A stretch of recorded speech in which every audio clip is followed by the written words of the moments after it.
Peun repère régulièrement de nouvelles sources lumineuses. Quand un commerçant s'implante ici, il commence souvent par mettre le paquet sur l'éclairage. Les boutiques voisines se sentent obligées de renchérir pour ne pas être en reste.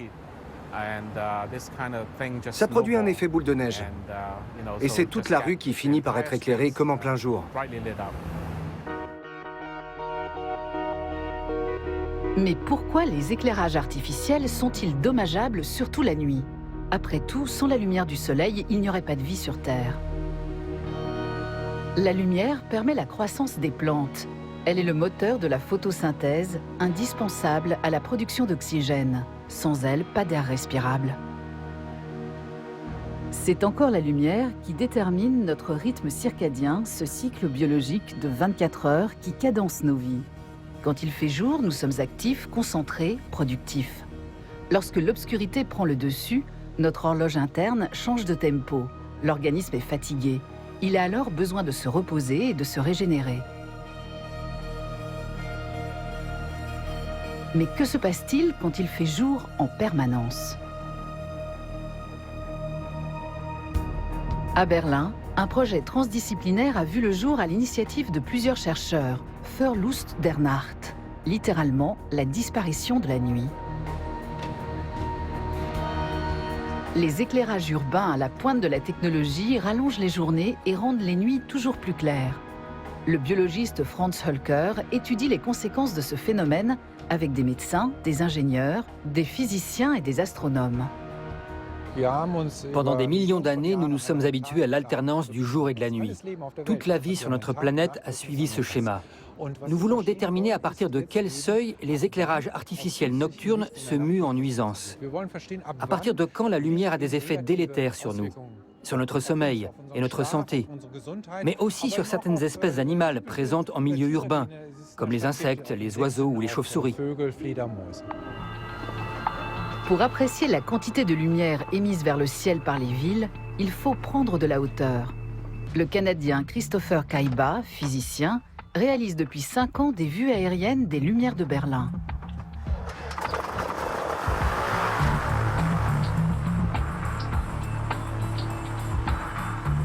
En cette nuit claire et sans nuages, il décolle de l'aérodrome de Schönhagen.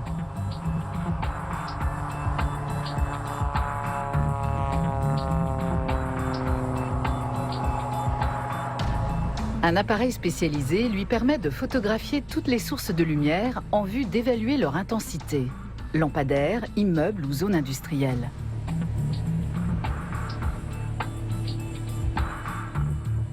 Les luminaires qui n'éclairent rien au sol constituent une pollution lumineuse. Christopher Kaiba doit les recenser et mesurer leur nuisance. À chaque sortie, il réalise jusqu'à 5000 clichés. 2 taches lumineuses ressortent particulièrement, l'aéroport de Berlin-Tegel et le quartier de l'Alexanderplatz, au cœur de la partie est de la capitale. Le physicien utilise un logiciel qu'il a lui-même mis au point pour cartographier les lumières de Berlin à partir de ses photos. Il peut ainsi localiser les sources lumineuses au mètre près et les évaluer. La tour émettrice de radio et de télévision, la Fernsehturm, éclairée d'en bas, ne diffuse pratiquement pas de lumière inutile. En revanche, l'hôtel voisin émet directement vers le ciel.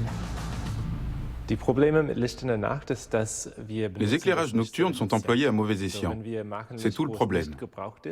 Quand on éclaire inutilement, on pollue l'environnement. En plus, ça consomme énormément d'énergie, ce qui entraîne une pollution supplémentaire issue des centrales électriques. Après analyse de la carte, le verdict tombe. 30% environ des lampadaires de rue berlinois ne sont pas efficaces. Leur flux lumineux se diffuse vers le ciel au lieu de former un cône orienté vers le sol. Nombre de ces éclairages se trouvent sur l'Alexanderplatz et devraient théoriquement servir à éclairer le sol de cette vaste zone piétonne.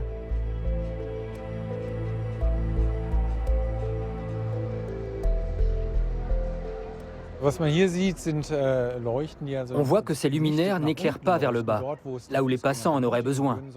Ils diffusent leur lumière à l'horizontale, jusqu'aux appartements environnants, ou carrément vers le haut, ce qui contribue à éclairer le ciel nocturne. Ces éclairages nuisent aussi à l'environnement, dans la mesure où ils désorientent les insectes. Car les insectes sont irrésistiblement attirés par les lumières vives. Ils en perdent le sens de l'orientation et finissent calcinés. Une véritable hécatombe que les chercheurs étudient de près. Ils ont installé des observatoires miniatures sur toutes sortes de lampadaires, dans le centre-ville et les zones résidentielles, ou encore aux abords des parcs. À la fin de la nuit, ils comptabilisent les victimes et les recensent en fonction de leur espèce.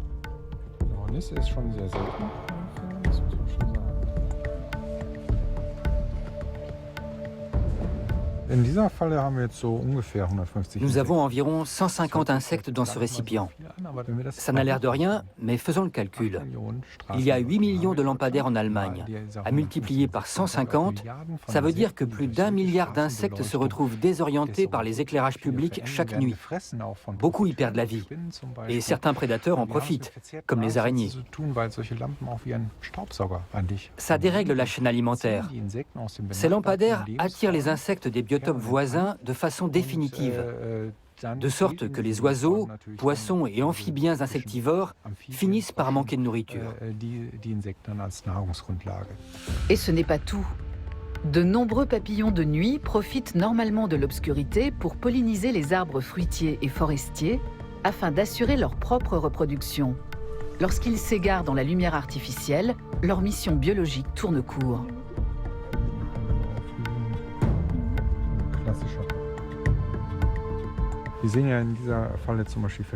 On distingue ici différentes espèces de papillons de nuit, dont beaucoup sont protégés. Si elles sont soumises à un stress supplémentaire en raison de l'éclairage public, elles vont finir par disparaître complètement de certains quartiers. D'autres espèces, au contraire, en tirent avantage. Certaines araignées se sont adaptées et tissent leur toile même par nuit claire. Leur population connaît une croissance anormale, due à une offre de nourriture excédentaire. Tout l'équilibre écologique est bouleversé. Reste à savoir jusqu'où peuvent aller les effets de ces éclairages omniprésents. Les chercheurs du Muséum national d'histoire naturelle se penchent sur la question. Le microcèbe mignon est un petit lémurien endémique de Madagascar qui fait l'objet d'études approfondies. Martine Perret, biologiste, veut savoir de quelle manière la lumière artificielle modifie son comportement.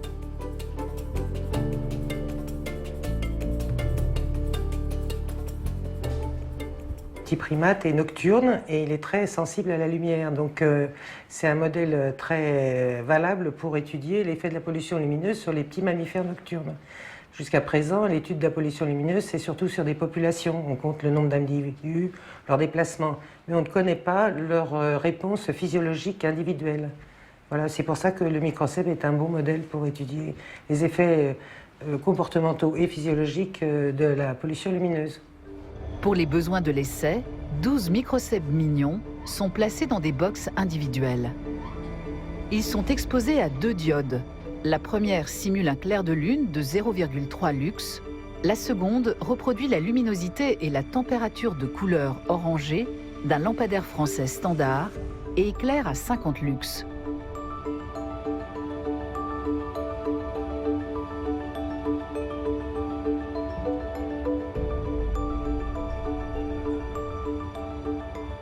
Vous mettez la nuit 0 lux, le jour 1 lux. Il sait reconnaître le jour de la nuit.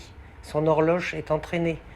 Donc vous imaginez bien qu'avec les 50 lux ou les 40 lux que vous avez dans la rue, c'est considérable. Dans la cage, il fait nuit à présent. En milieu naturel, le microcèbe mignon devrait s'activer et partir en quête de nourriture. Mais à la lumière artificielle, il décale son repas d'1 heure et reste éveillé moins longtemps. Une puce placée sous la peau du petit primate permet de surveiller un certain nombre de variables. Après 14 nuits d'éclairage au diode, la température du corps augmente et reste élevée même lorsque l'animal est au repos pendant la journée. Plus grave encore, l'horloge interne du lémurien est perturbée. En temps normal, la luminosité lui permet de différencier les saisons. Si les jours rallongent, c'est que l'été approche, et s'ils raccourcissent, c'est l'hiver. On a pu montrer également que si les animaux sont en période d'hiver, en fait, la pollution lumineuse fait qu'ils croient qu'ils sont en été. Et donc, ils développent leur reproduction beaucoup trop en avance par rapport à, disons, aux ressources normalement qu'ils trouveraient dans le milieu. Si pour les animaux saisonniers, se reproduire pendant l'hiver, pour des petits animaux comme ça, c'est aller à la catastrophe. Dans de telles conditions, le primate ne trouverait pas suffisamment de nourriture pour ses petits en hiver. Sa progéniture mourrait de faim et à terme, c'est toute la population de microcèbes mignons qui se trouverait menacée.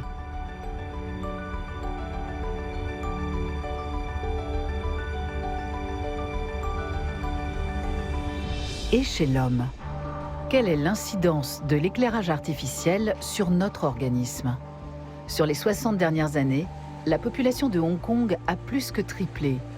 Longtemps, l'ancienne colonie anglaise a fait office de refuge pour contourner la politique de l'enfant unique de la Chine continentale ou simplement fuir le régime communiste.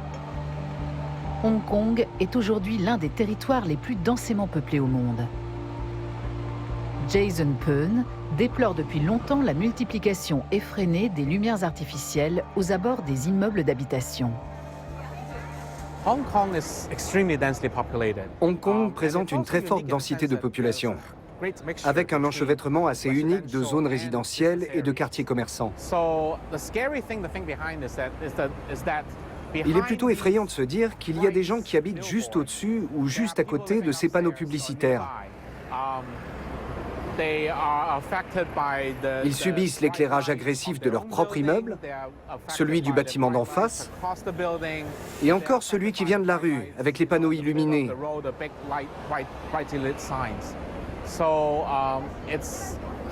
Il paraît totalement impensable de passer une nuit reposante dans un appartement ici.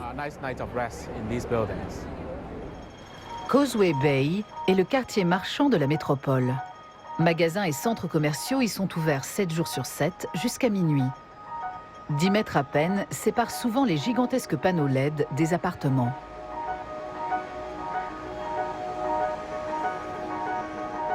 Yolanda Ng, élue locale, a longtemps résidé au cœur de Causeway Bay. Les nuisances lumineuses l'ont poussée à déménager.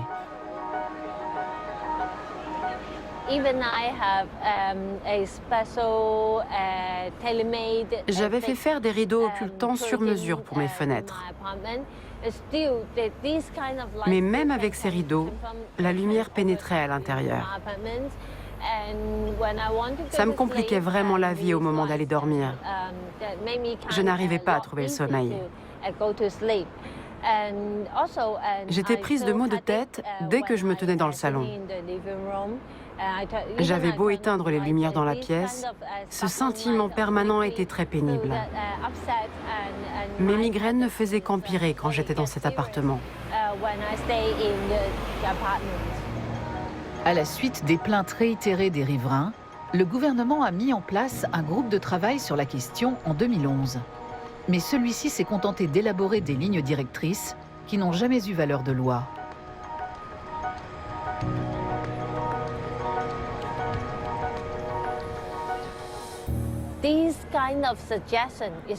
Ce sont de simples recommandations. Rien n'oblige les commerçants à les respecter. Ils peuvent tout à fait les ignorer. On voit bien d'ailleurs que la pollution lumineuse reste le fléau numéro 1 à Causeway Bay. Toutes les nuits, dans tous les logements.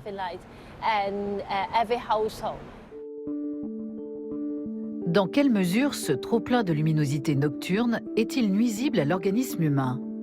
La science a tardé à s'intéresser à cette question. À l'hôpital Saint-Hedwig de Berlin, des scientifiques de différentes disciplines tentent d'y répondre. Dieter Kunz, médecin somnologue, s'intéresse aux effets de la lumière artificielle sur la qualité du sommeil. L'étude en cours est centrée sur l'œil humain. Objectif, comprendre comment les photorécepteurs de la rétine traitent la lumière artificielle, quelles informations ils transmettent aux cellules et au cerveau, et comment ce processus influence le sommeil. L'espèce humaine a vu le jour il y a au moins 4 millions d'années. Pendant tout ce temps, nous avons surtout utilisé nos yeux pour nous orienter. Nous avons passé l'essentiel de ces 4 millions d'années au grand air, et non pas dans des maisons éclairées artificiellement. L'adaptation à la lumière artificielle s'est faite en très peu de temps. Les participants à l'étude sont observés dans leurs gestes quotidiens, ici au moment de se brosser les dents avant le coucher. Les éclairages de salle de bain sont généralement vifs et bleutés. À cette heure de la soirée, le corps devrait produire de la mélatonine, l'hormone du sommeil. Or, ce type de lumière a plutôt tendance à stimuler l'organisme. On sait aujourd'hui qu'il suffit de 5 ou 10 minutes d'exposition à une lumière vive. Par exemple, dans la salle de bain, devant une liseuse ou un ordinateur portable. La production de mélatonine est alors inhibée, ce qui entraîne généralement des difficultés d'endormissement et peut nuire à la qualité du sommeil. Les participants ont tous moins de 30 ans et ne présentent aucun problème de santé. Il n'empêche qu'après cette exposition à la lumière artificielle, ils entrent dans la phase de sommeil profond bien plus tard que la normale et leur activité cérébrale reste longtemps supérieure à ce qu'elle devrait être. En outre, même après une demi-heure au lit, les participants n'ont pas encore produit assez de mélatonine pour réussir à s'endormir. L'un des facteurs décisifs du processus est la mélatonine, qui prévient l'organisme que la nuit tombe. En retour, cela a un effet sur le cerveau et permet à celui-ci de bénéficier d'un sommeil de qualité. Mais si on allume les lumières le soir, la production de mélatonine est perturbée, ce qui entraîne une dissociation. Le cerveau ne dort que parce qu'il est épuisé, et ce sommeil n'est pas de bonne qualité car il n'est pas accompagné par le reste du corps. Pour produire de la mélatonine, le sujet doit percevoir une nette différence entre clarté diurne et obscurité nocturne. Dieter Kunz veut à présent déterminer la quantité de lumière du jour absorbée en moyenne par les sujets de l'étude. Cette mesure est réalisée grâce à un capteur placé sur les lunettes.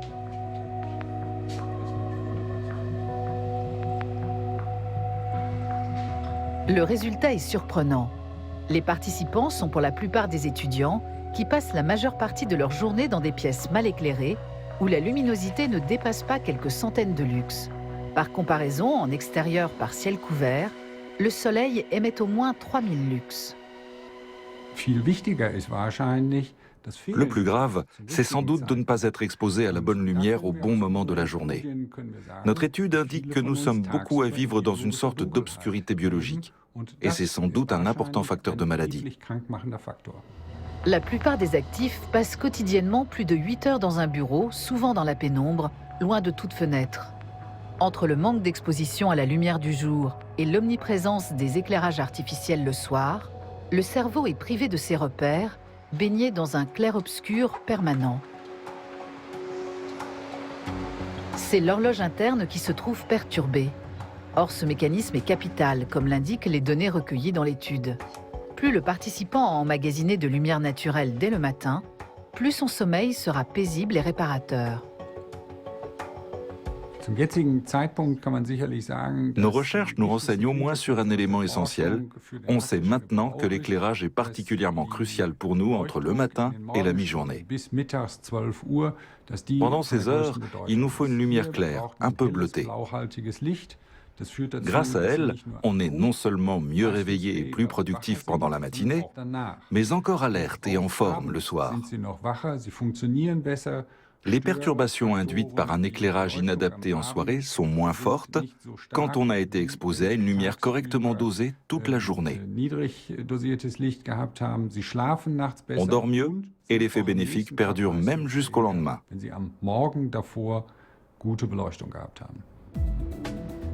Mais qu'est-ce qu'un bon éclairage? Des scientifiques de l'Institut Fraunhofer pour la gestion du travail à Stuttgart tentent de répondre à cette question. L'ingénieur Oliver Stefani étudie le moyen d'intégrer une quantité suffisante de lumière naturelle dans la vie de tous les jours. Dans un laboratoire virtuel 3D, son équipe conçoit de nouveaux éclairages pour les bureaux. Traditionnellement, les spécialistes de la santé au travail recommandent une luminosité peu élevée, de l'ordre de 500 lux. Dans les bureaux, on se contente de fournir suffisamment de lumière pour bien voir. On pense avoir résolu le problème en ne prenant en compte que ce seul paramètre, alors qu'il faudrait proposer une lumière biologique qui mettrait le rythme de l'organisme au centre du dispositif. À cet effet, il faut s'efforcer d'imiter toutes les caractéristiques de la lumière du jour. Le Virtual Sky, ou ciel virtuel, reproduit justement ces caractéristiques. Ce panneau LED de 34 mètres carrés éclaire à 3000 lux environ. Il restitue la lumière changeante du jour, mais peut aussi faire passer des nuages sur son ciel bleu. Les tests réalisés à ce jour sont concluants. Le Virtual Sky favorise la performance. On constate que les gens se sentent moins fatigués, surtout vers la fin de leur journée de travail. Plus généralement, ils se sentent mieux. Et c'est notre objectif, améliorer le bien-être au bureau.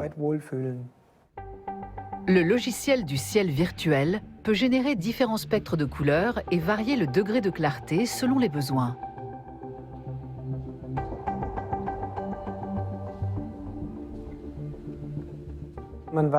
On est plus créatif et plus enclin au travail en équipe dans une atmosphère un peu tamisée. Inversement, avec une lumière vive, on est plus attentif quand il s'agit de manier des chiffres et plus concentré aussi. Les systèmes d'éclairage de demain pourront certainement être optimisés pour mieux répondre aux spécificités des tâches de chacun. S'il est une source lumineuse particulièrement difficile à optimiser du point de vue de son effet sur l'organisme, c'est bien l'écran d'ordinateur. Il émet généralement une lumière bleue qui stimule l'organisme et qu'il faut donc éviter à tout prix le soir.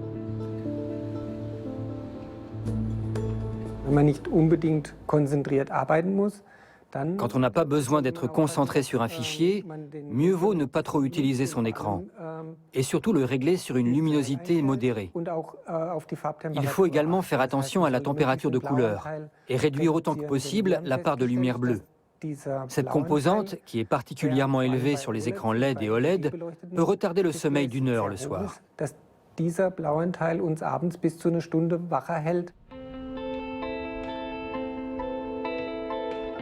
Un logiciel baptisé F-Lux permet de réduire l'incidence biologique de la lumière bleue. Le soir, il modifie automatiquement la couleur de température de l'écran.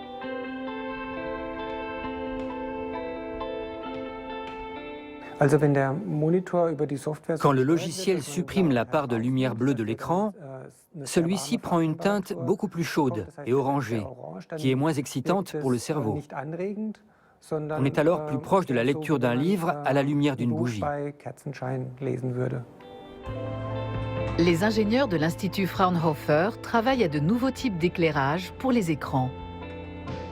Objectif : limiter la part de lumière bleue sans que cela nuise à la restitution des couleurs, afin d'éviter que les images et autres documents ne prennent tous une teinte rougeâtre. Le tout grâce à des composants colorimétriques particuliers. C'est notre horloge interne qui contrôle le fonctionnement de notre système nerveux, de nos organes, ainsi que le métabolisme de nos cellules.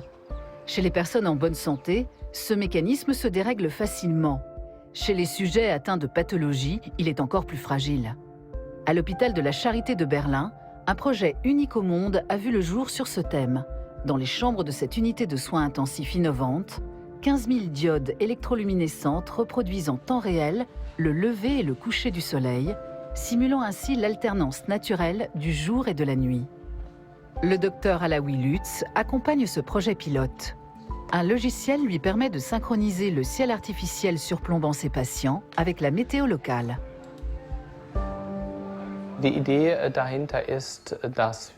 On reconstitue ce ciel artificiel afin d'aider les patients en soins intensifs à retrouver leur orientation temporelle. À la suite d'une opération ou d'une maladie grave, on constate que la plupart d'entre eux perdent très vite la notion du jour et de la nuit.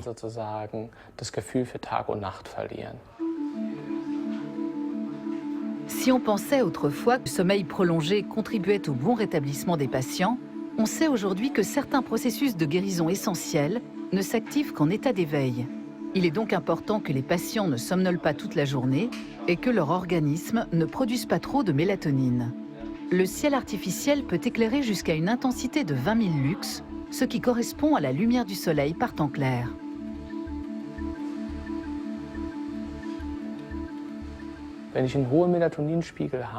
Avec un taux élevé de mélatonine, je suis fatigué.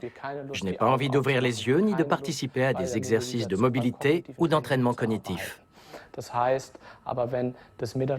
À l'inverse, en dessous d'un certain seuil, quand la mélatonine devient à peine décelable dans le sang, je suis plus alerte et nettement plus coopératif. Cela a donc une incidence positive sur le processus de guérison. Et c'est toute la raison d'être de ce système d'éclairage. Au moyen d'une tablette, le malade peut également téléguider des points lumineux sur son ciel et les suivre du regard afin de stimuler son activité cérébrale et d'améliorer sa concentration. La moitié des patients en soins intensifs après une opération lourde présentent un syndrome confusionnel, c'est-à-dire des perturbations de la conscience et de l'attention. Les premiers résultats montrent un effet positif. L'agenda de sommeil de ces patients ressemble de plus en plus à celui d'une personne en bonne santé. Un plus pour leur bien-être et pour l'efficacité de leur traitement. On observe d'ores et déjà que les patients traités dans les nouvelles chambres équipées de ce plafond lumineux sont plus apaisés et qu'ils ont besoin de moins de médicaments contre la douleur.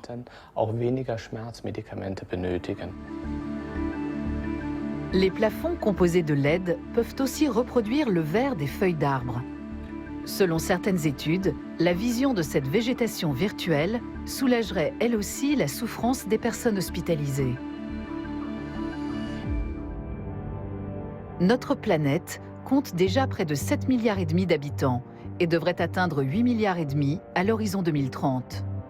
Tous les pays misent sur l'industrialisation qui va de pair avec une multiplication des lumières. À l'avenir, nous serons de plus en plus nombreux à devoir vivre et travailler de nuit, tant l'espace nous sera compté dans les métropoles. Mais notre rythme biologique s'accommode mal des lumières artificielles une fois la nuit tombée. À Berlin, le physicien Christopher Kaiba étudie des photos prises par les satellites. Les immenses sites industriels européens comptent parmi les pires sources de pollution lumineuse. Aux Pays-Bas, ces taches brillantes sont particulièrement vives.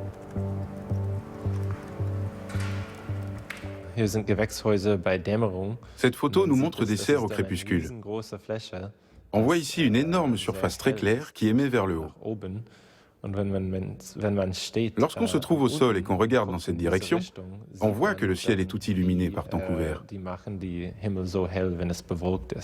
Quand la lumière monte vers l'atmosphère au lieu de tomber sur les plantes, il y a une déperdition d'énergie. Il serait préférable que cette lumière ne se disperse pas dans l'environnement, mais reste concentrée là où elle est utile, en l'occurrence sur les plantes de la serre. Au vu de ce lien direct entre pollution lumineuse et gaspillage énergétique, les municipalités auraient tout intérêt à remplacer les éclairages au mercure et à vapeur de sodium par des lampadaires LED.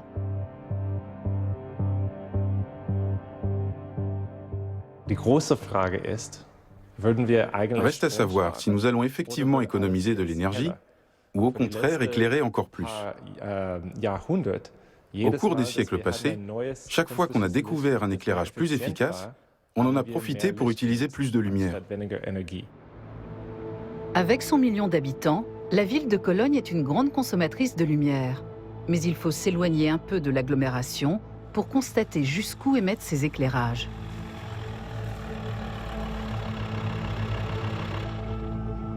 Harald Bartenhagen est informaticien et astronome. Il mesure depuis 2009 la pollution lumineuse croissante observable à une trentaine de kilomètres de Cologne. Ici, voici longtemps qu'il est devenu impossible de contempler la voûte céleste et ses étoiles. La métropole rhénane diffuse ses lumières vers le ciel. Dans l'atmosphère, elles sont dispersées par la poussière, les gouttes d'eau et les molécules d'air. C'est ainsi qu'apparaît le halo lumineux qui forme un dôme brillant au-dessus de la ville. On voit bien qu'il y a un gaspillage considérable. Ce halo se développe parce que la lumière est déviée vers le haut. Résultat, il n'est pratiquement plus possible d'observer le ciel étoilé au-dessus de Cologne. Les étoiles disparaissent, ou plutôt elles se perdent dans la clarté du ciel. On sait aujourd'hui que la lumière émise par les villes peut avoir un effet sur la qualité du ciel étoilé jusqu'à 300 km à la ronde. À cette distance-là, on ne voit même plus la ville à l'horizon. Le ciel nocturne naturel a ainsi disparu dans presque toute l'Europe. Beaucoup d'habitants n'y voient aucun inconvénient. La lumière, c'est tout à la fois la sécurité, la modernité et la vie urbaine. De célèbres monuments comme la cathédrale de Cologne restent éclairés toute la nuit, tandis que des projecteurs laser sillonnent le ciel. Je veux bien entendre l'argument esthétique. Mais quand on connaît les effets néfastes de ces éclairages artificiels et de ce spectacle lumineux permanent, on peut aussi reconsidérer sa position. D'abord, c'est un immense gaspillage. Cela fait des dizaines d'années que nous nous demandons comment économiser de l'énergie. Nous subissons de plein fouet les conséquences de notre surconsommation énergétique, par exemple avec le réchauffement climatique qui est désormais inéluctable. Mais nous persistons dans ce gaspillage comme si de rien n'était. Ces lumières sont très jolies, mais il y aurait moyen de réduire nettement la consommation d'énergie. Et par ailleurs, il faut légiférer pour mettre le holà à cette course à l'éclairage qui n'arrête pas de faire monter les enchères.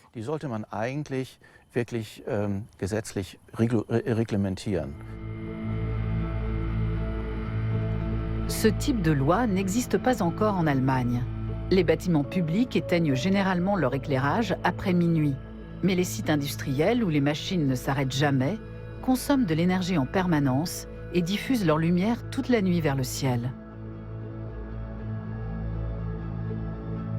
À l'université de Toulouse, le physicien Georges Zissis étudie l'efficacité énergétique des éclairages de rue. Il analyse les couleurs composant leur lumière et détermine à quelle partie du spectre réagissent les insectes et autres animaux nocturnes.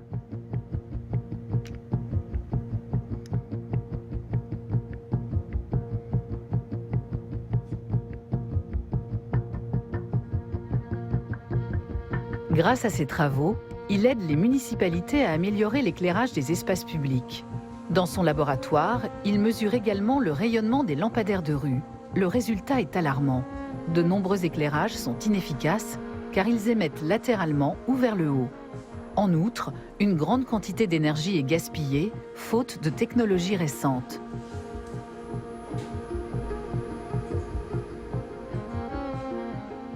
L'éclairage artificiel, pas seulement de nos villes, mais tout type d'éclairage pour nos maisons, pour les villes, pour les bâtiments, ça représente aujourd'hui, ça consomme plutôt, 1/5 de l'énergie électrique que l'humanité produit chaque année.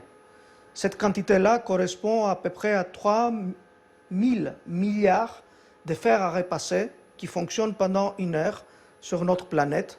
C'est astronomique. Avec des luminaires mieux employés, les villes françaises pourraient réaliser d'importantes économies d'énergie. Mais pour cela, il faudrait investir dans la technologie LED, qui reste beaucoup plus coûteuse que les lampes traditionnelles. Ici en France, on a 9 millions de lampes qui éclairent nos villes. Si on arrivait à faire quelques pourcents d'économie d'énergie sur l'éclairage de nos villes et aussi de nos maisons, ça représenterait facilement 1 ou 2 centrales nucléaires de moins. Les premières conclusions du projet berlinois Furlus der Nacht montrent que des économies seraient possibles à très court terme, à condition que les municipalités et les commerces acceptent de modifier leurs habitudes. Les prises de vue en accéléré des chercheurs montrent que l'éclairage public n'est pas adapté aux besoins réels. Il est indispensable de mener une réflexion sur les heures et les lieux concernés par l'éclairage. Tard dans la nuit, quand les commerces sont fermés, on peut se passer de panneaux publicitaires ou de vitrines éclairées. On peut aussi éteindre l'éclairage public, ou au moins en baisser l'intensité dans les quartiers où il ne sert à rien parce qu'il n'y a plus personne dans les rues. Ça permettrait non seulement de faire des économies d'énergie, mais aussi de préserver la nuit naturelle et les espèces nocturnes. Et nous, les humains, nous serions mieux préparés au sommeil, car notre cerveau percevrait mieux la différence entre le jour et la nuit. Les organismes aquatiques présentent eux aussi une sensibilité variable à la lumière artificielle. Les cours d'eau sont de vastes biotopes. De la source à l'embouchure, ils parcourent des centaines de kilomètres entre paysages à l'état naturel et métropoles brillant de mille feux. Franz Holker étudie les effets de l'éclairage parfois très intense des rives des cours d'eau sur les poissons. Plusieurs nuits d'affilée, il expose ses perches communes à une lumière d'un lux. Cela peut sembler faible, mais c'est déjà 3 fois la clarté de la pleine lune. Et ce changement a des répercussions sur le taux d'hormones des poissons.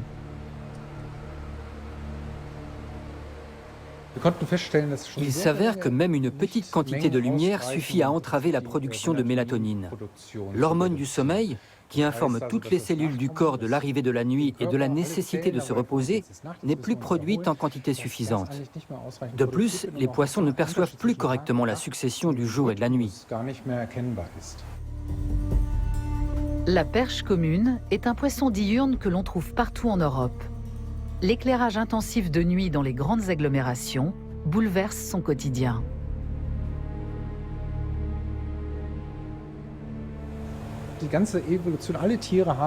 Au fil de l'évolution, les animaux se sont accoutumés à l'alternance jour-nuit.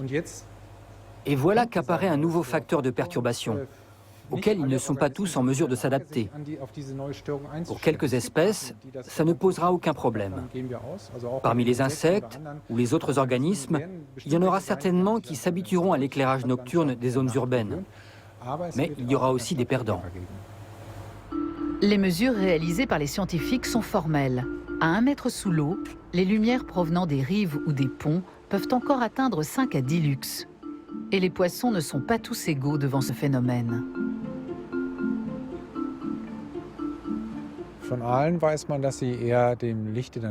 Les anguilles ont plutôt tendance à fuir la lumière la nuit. À l'inverse, certains salmonidés sont attirés par la clarté.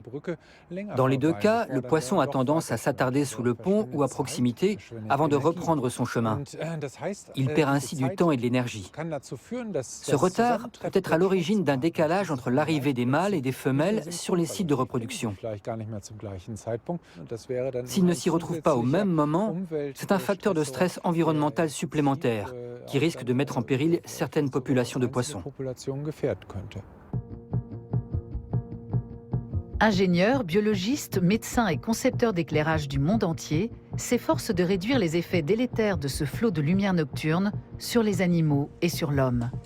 À Toulouse, où il élabore de nouveaux types d'éclairage public, Georges Zissis mise sur la révolution des LED.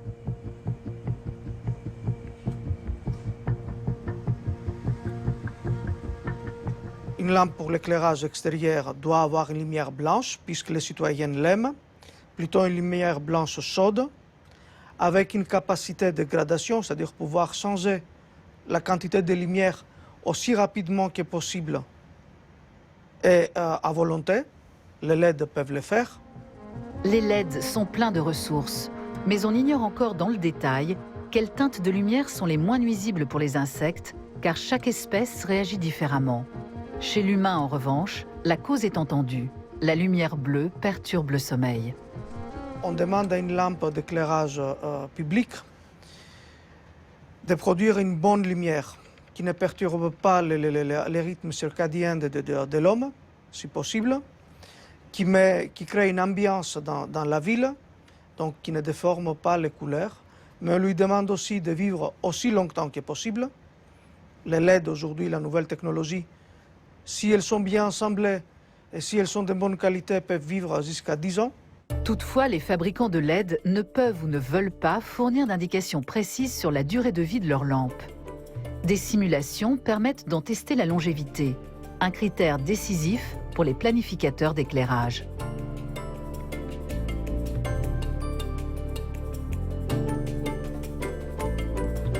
Mais le choix des corps éclairants n'est plus le seul paramètre à prendre en compte aujourd'hui. C'est ce que montre un projet pilote mené à Siegburg, non loin de Cologne. La municipalité a remplacé plus de 2000 lampadaires de rue obsolètes par des lampes LED économes en énergie. Elle pourrait ainsi diviser par 2 ses frais d'électricité et ses émissions de CO2. Et ce n'est pas tout.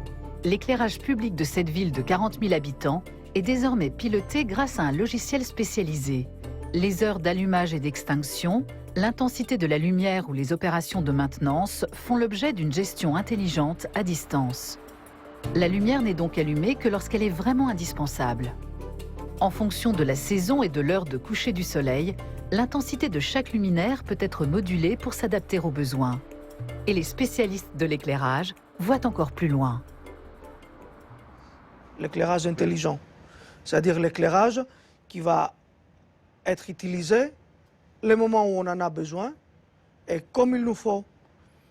On peut imaginer un système d'éclairage qui est équipé de détecteurs intelligents qui sont capables de détecter une personne, un chat, éclairer la personne et pas les chats, détecter un automobiliste qui vient avec une certaine vitesse dans une certaine direction et lui éclairer la rue devant lui, ou quelqu'un qui est sur un vélo, que lui il se déplace avec une vitesse inférieure, lui allumer une ou deux lampes devant lui et éteindre derrière lui.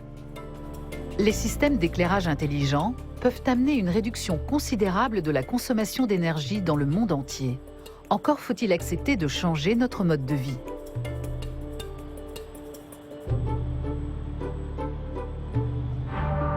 La société hongkongaise est traversée d'intérêts contradictoires.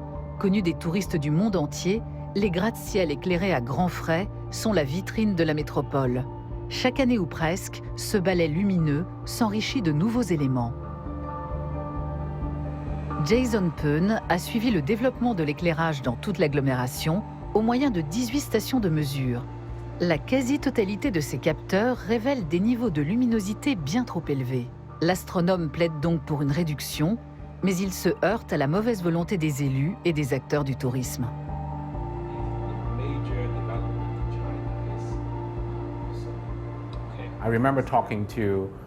Quand j'expliquais mes travaux, les gens avaient l'air de tomber des nues en apprenant que l'éclairage était un problème. Hong Kong est une ville prospère. La perle de l'Orient se doit de briller dans la nuit. C'est tout ce qui les préoccupait. Même les journalistes me disaient sans complexe « Mais vous n'avez pas peur que vos propositions n'appauvrissent la ville ? Si on éteint toutes les lumières, les touristes ne viendront plus. »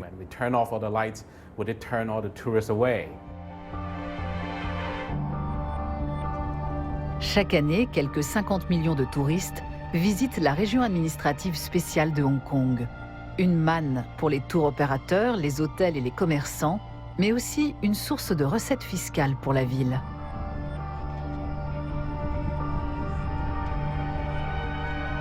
À force de militer pour une utilisation plus rationnelle de l'éclairage, Jason Peun et son équipe ont obtenu quelques résultats modestes. Les lampadaires jalonnant cette promenade le long de l'eau ont été changés et ne diffusent plus vers le ciel. Ils ont ainsi cessé d'alimenter le halo lumineux. Mais c'est une goutte d'eau dans un océan aveuglant. Tous les soirs vers 20h, la symphonie des lumières embrase la baie Victoria de Hong Kong. Ce spectacle associe rayons laser, projecteurs et murs de LED qui illuminent une cinquantaine d'immeubles.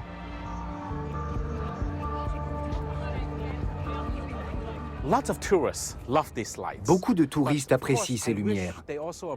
Mais moi, j'aimerais qu'ils s'intéressent un peu aux gens qui vivent à proximité, juste à côté des feux de la rampe. Je suis certain que s'ils étaient mieux informés sur la situation, ils accepteraient bien volontiers qu'on renonce à quelques panneaux publicitaires pour revenir à un niveau d'éclairage plus raisonnable.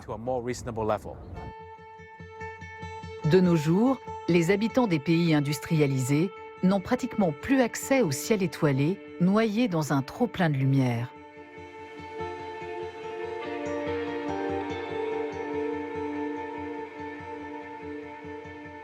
Dans l'Eifel, un massif de collines au sud de Cologne, on peut à nouveau admirer la voûte céleste grâce au combat mené par Harald Bardenhagen. Son Parc aux étoiles, une institution publique, a reçu le label Parc international de ciel étoilé, décerné par la Dark Sky Association. L'astronome a convaincu plusieurs communes voisines de réduire définitivement leurs émissions de lumière. Un télescope permet à présent d'admirer le spectacle naturel dont tout le monde devrait pouvoir profiter.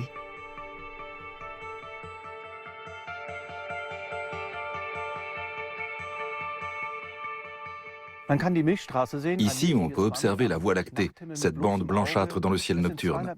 Elle est composée de 200 milliards d'étoiles, dont notre Soleil. C'est donc notre patrie cosmique.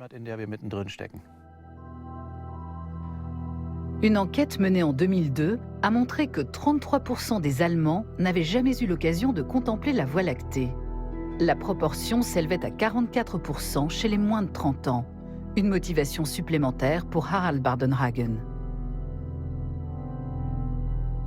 Le ciel étoilé accompagne l'humanité depuis la nuit des temps. Il a suscité la curiosité, stimulé la science et conduit à d'importantes avancées culturelles. L'observation des astres a permis l'invention du calendrier et la navigation en mer. Et aujourd'hui encore, la recherche fondamentale en astronomie joue un rôle capital. J'aimerais qu'il soit possible d'admirer un ciel naturel plein d'étoiles ailleurs que dans notre parc. À l'avenir, il faudrait que les villes adoptent une planification intelligente de l'éclairage et une meilleure utilisation des luminaires la nuit, afin que les citadins aient eux aussi la chance de voir les étoiles.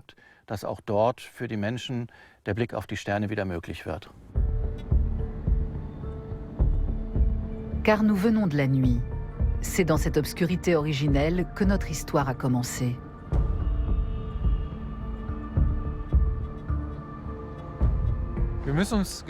Il faut choisir soigneusement les endroits où nous installons des luminaires, réfléchir aux heures et aux durées d'éclairage, ainsi qu'à la composition colorimétrique de la lumière. Pour nous orienter, travailler ou nous sentir en sécurité, nous avons besoin de lumière la nuit. Mais le temps est venu d'opter pour des éclairages plus intelligents.